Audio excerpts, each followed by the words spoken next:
This video is dedicated to Muffin Master 31. Thanks for the subscribers.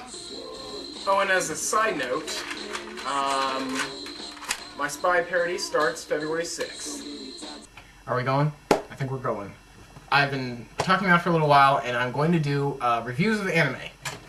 Because I have quite a bit, and I'm sure there are people out there who would be interested in watching videos recommending one anime or not recommending another anime.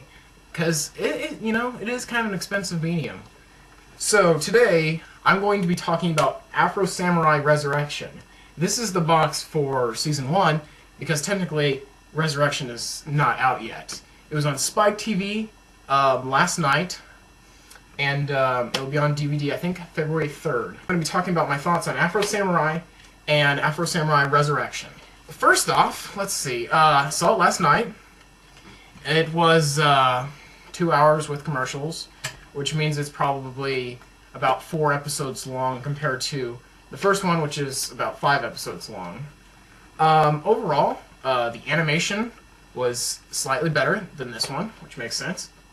2007, 2009. Good use of CGI graphics while not like whoring it out like the American industry does. I hate CGI when real stuff can be used. Story, without giving too much away, if you've seen the first one, the story is Afro wants to become the #1 warrior. He already is the #2 warrior because the #1 warrior killed his dad. And so, as the #2, he has to go and kill the #1.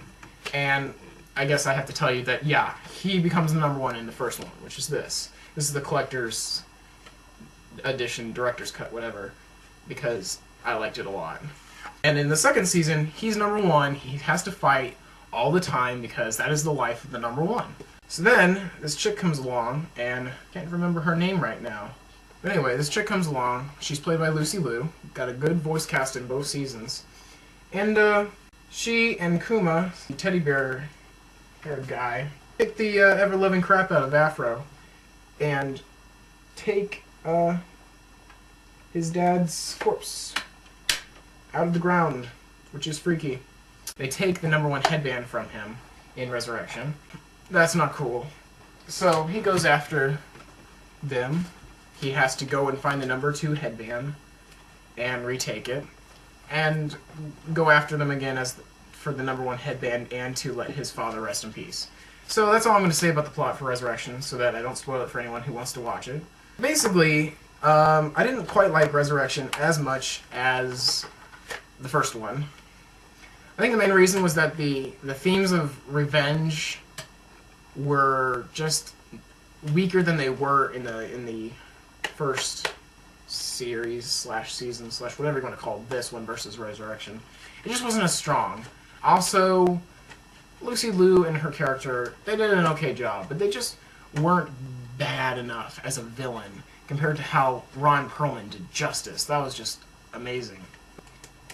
I don't know, there's a middle part where it wasn't exactly slow, but there wasn't a lot of action. I don't even know what happened during that time. I kind of can't even remember. It's kind of similar to how in the first one there were a lot of flashbacks, and it kind of slowed the pace a little, even though they were kind of necessary for building of Afro and some of the other characters' backgrounds.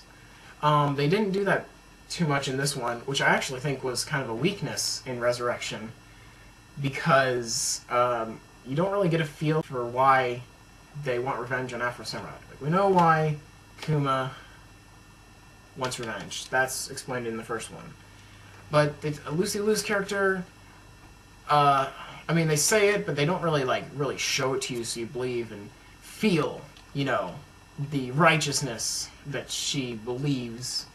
And also her, I'm going to call them henchmen, because that's what they were supposed to be family members, I think. But she has these warrior people that apparently Afro also killed or almost killed, and they're back with cybernetic parts and stuff, which got a little exaggerated. I mean, I know it's anime, but they didn't push it that far in this one, and I thought it was a little crazy in Resurrection, all the cybernetic parts and the flying rocket blasters. I mean, we had a robot do that in this one.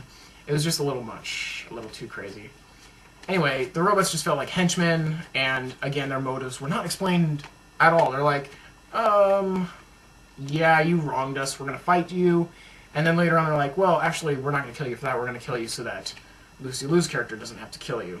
Anyway, overall, Afro Samurai Resurrection. I haven't seen the DVD. This is not a review of the DVD or its extra features. This is strictly a review of the content based on what I saw on Spike TV. I would give the original Afro Samurai a 4.5 out of 5 because it's a great revenge story, well animated. I mean, they had $1 million budget per episode. That's unheard of. It's like 4 times what most budgets are, and so it's really well animated. Mostly really good soundtrack by the RZA, who also did Kill Bill. And they had a really great new opening song for Resurrection. One of the highlights, if you don't know what the one I'm talking about, it's the one that plays during the scene where he cuts everyone's head off on the docks in Resurrection. And it's also the one they used for the trailer. And it's really great. I liked it. I don't know if I really like that genre usually, but it worked really well. I wish they would have used it more. And the background music overall in Resurrection was okay. It was a little weaker than it was in this one. As for the ending in Resurrection, a little weaker, I think. It ended kind of suddenly compared to the great little, almost cliffhanger ending of this one, even though it didn't feel like a cliffhanger, I guess. So overall, I'm going to give Afro Samurai Resurrection a 3.5 out of 5. I don't know if I'm going to buy it on DVD because I saw it, but if you haven't, if you didn't see it on Spike TV, I definitely recommend picking up the first one. And if you like the first one, go ahead and pick up the second one, because they're both pretty well done, and I think it's worth it to see a continuation of some of the characters. This is Shiitake Mushroom Ninja, and that was a review of Afro Samurai and Afro Samurai Resurrection. Yo, Afro Samurai's coming! So many times I had to sneak up on them quicker with my finger on the trigger like I'm pulling out my sword. This is combat, man, this is sport. Ow! Hey, so many times I had to sneak up